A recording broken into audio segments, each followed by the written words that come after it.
Now, I just assumed that everyone knows why someone might be craving carbs late at night, but I found out recently that not everyone knows that. So one thing we know for sure, for a fact, is if a person craves carbs late at night, they are not in ketosis, okay? They're not burning fat. The two big symptoms to know if you are in ketosis is you're not hungry anymore and you're not craving any more carbs.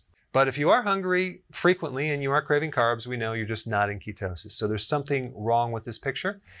Typically, their earlier meals, either their breakfast, their lunch, or their dinner, is too high in a carbohydrate.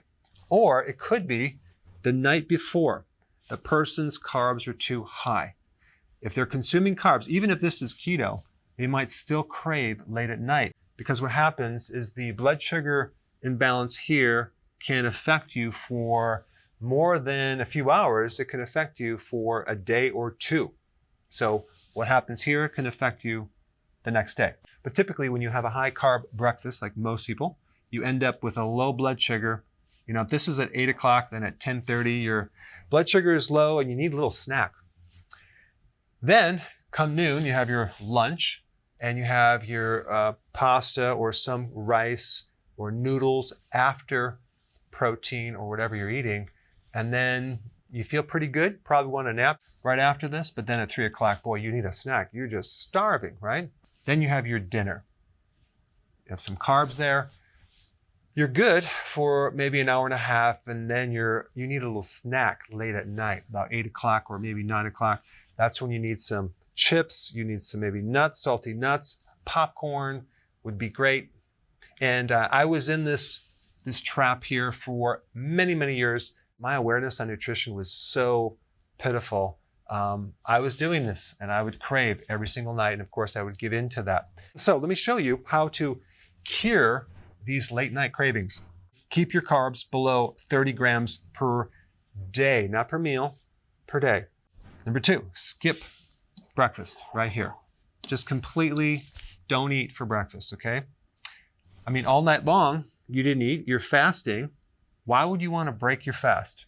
Ride the wave, go a little longer, and it might take, I don't know, a couple days to get used to it, but you will find that you won't even be hungry for breakfast. You might have a kind of a feeling like it's a habit that you need to, but you're not actually hungry. And don't eat if you're not hungry, okay? Then also add more fat at each meal. Don't do a low-fat diet. Add a lot of olive oil, add some more butter to your food. Don't go lean protein, add more fat. Add more fat to this meal right here to be more satisfied. And then you want to add more potassium to the meals, like in big salads. I noticed that if I don't have a large salad right here, or sometimes right here, I don't feel quite right. Like I need more potassium, which stabilizes my blood sugars, and also it'll help with these two things right here. I like to have the salad first and then have the rest of the meal second. So that's simply how you do it. And if you want the whole eating plan, I put the link down below. Check it out. Before you go real quick, I have a course entitled How to Bulletproof Your Immune System. It's a free course. I want you to take it. And here's why. Here's you. Here is your environment. Everyone is focused on this over here, avoiding your environment. But what about here? What about strengthening your immune system? That's what's missing.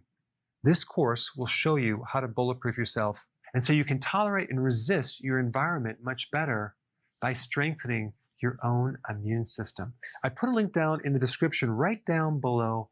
Check it out and get signed up today. Hey, before